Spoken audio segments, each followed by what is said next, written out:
where is it? Mark chapter 7, 24 to 30. So let's go down to 20. He left that place and set out for the territory of Tyre. There he went into a house and did not want anyone to know he was there, but he could not pass unrecognized.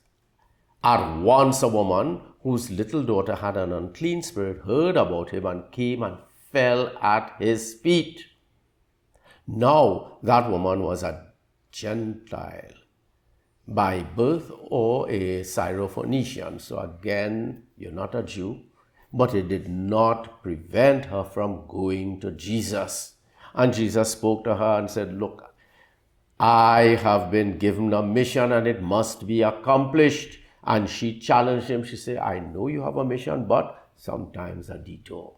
Sometimes you have to be a bit, flexible. Sometimes, and Jesus, but she spoke up. Yes, when Jesus spoke to her in verse 27, she replied, but even the little dogs, the house dogs under the table can eat the scraps that fall from the master. And Jesus said to her, for saying this, you may go home happy. The devil has gone out of your daughter. And so she went home and found the child lying in bed and the devil gone. Again, this be repeating, but I keep saying repetition is good. The healing of the Canaanite woman.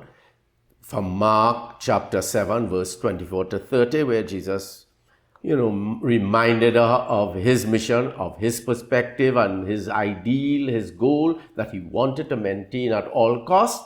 But because he is Jesus, he was able to incorporate her in his work, and consequently she experienced a healing.